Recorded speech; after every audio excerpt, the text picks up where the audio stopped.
Catholic Link Internet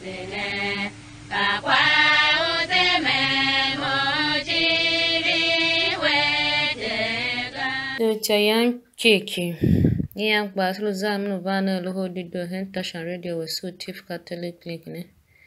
Yang Kado Shahua Henshim Keo Mao Yesu Christo. When all Nasim Khan in my Kangban was Reverend Father Abraham Joff. Yang Baton Zahamino Tabu Seshima.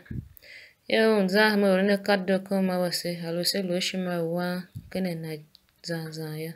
As a cane in it to Anna. Yana ya Nya Kayange Lahaju show ha Kenshum Ke Umbeo Yeman Nyane Shimkane Mondo Mava Hanevese Te Mukana Vese Shekuma Use do a cam lu kunya Mam lu cha Manjunga Kra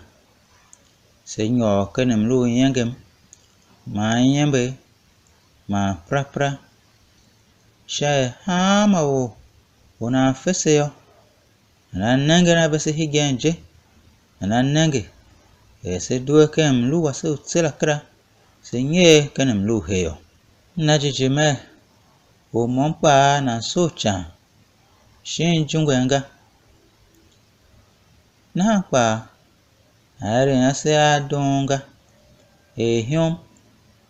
Bampa Kwa chihwane Anye Ma yuhe na ha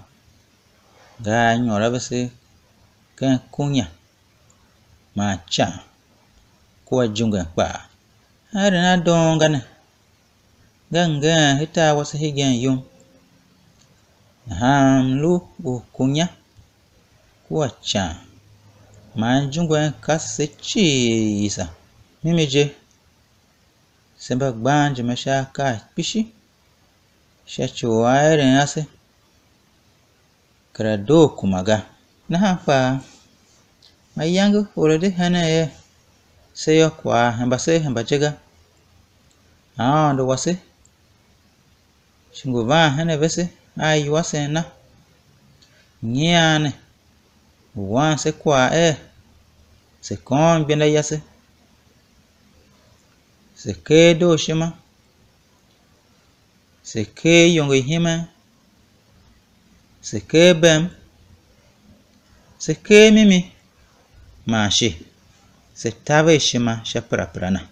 Na ha yo chi shiva nange hamze hamen wase Manu san yo wase sha shive Shive ka Elondo Ayom seyo Bahalwe se to hyom se veke hamen Se to mbampa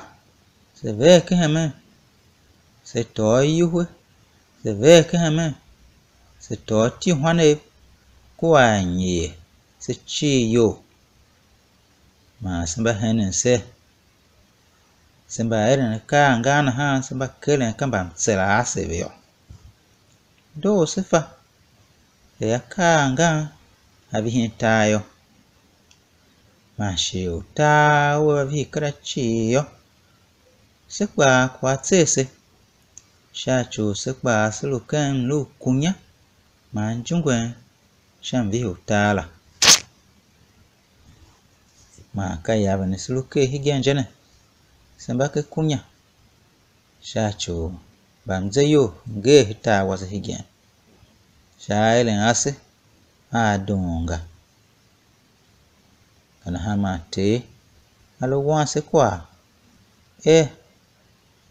Sese duwe kemba mlo Bababese zayo Mambam paf Ma hyom Ma njungwe Ma cha Ita wasane krai Dese sona na ondo te Ha wasese Shaise kon bina yase Idonga la Henshine Shachumdo Uta waseyo Amen Siso Angban was a kiki, Shamkan nothing yan. As I know him alone, Shima Wankanando. I'm a cause I say you cheer, but a tavern, Shima, who don't come out of here. So.